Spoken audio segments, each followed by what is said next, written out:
Gordon was cross. Why should Henry have a new shape, he grumbled. A shape good enough for me is good enough for him.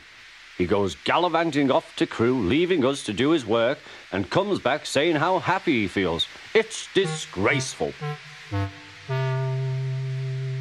And there's another thing. Henry whistles too much. No respectable engine ever whistles loudly at stations. It isn't wrong, but we just don't do it.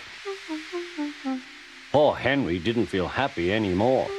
Never mind, whispered Percy. I'm glad you're home again. I like your whistling. Goodbye, Henry, called Gordon. We're glad to have you with us again, but remember what I said. Later, Henry stopped at Edward's station. Hello, Henry, said Edward. You look splendid. I was pleased to hear your happy whistle yesterday. Thank you, Edward, smiled Henry. Shh, shh. Can you hear something?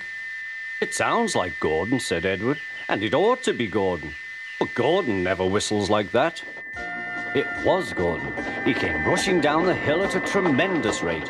He didn't look at Henry, and he didn't look at Edward. He screamed straight through the station and disappeared. Well, said Edward.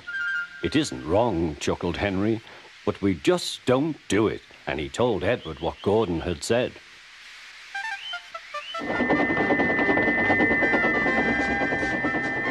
Meanwhile, Gordon screeched along the line. The noise was awful.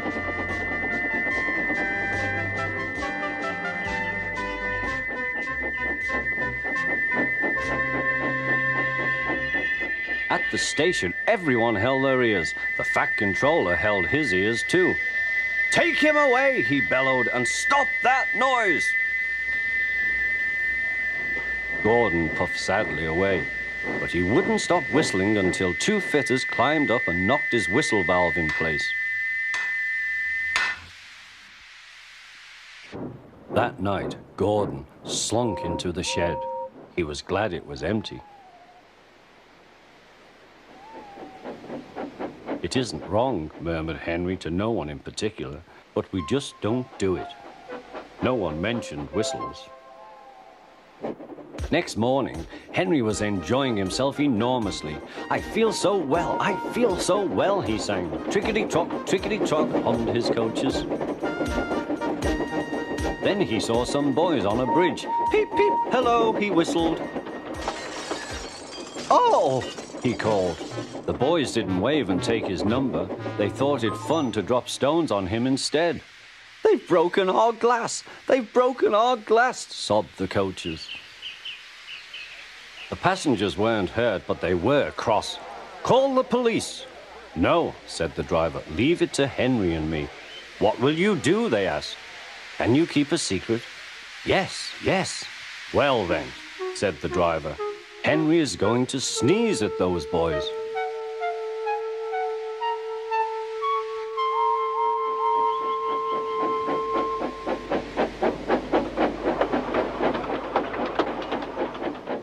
Lots of people were waiting at the station just before the bridge. They wanted to see what would happen.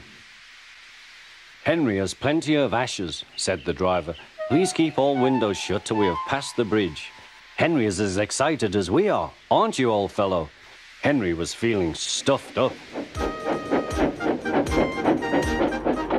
Soon they could see the boys, and they all had stones. Are you ready, Henry, said his driver. Sneeze hard when I tell you. Now, he said. Atoo-shoo!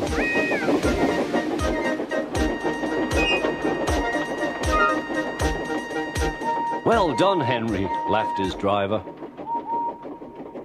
Henry went home very pleased with himself. He had taught Gordon and silly boys a lesson with a whistle and a sneeze.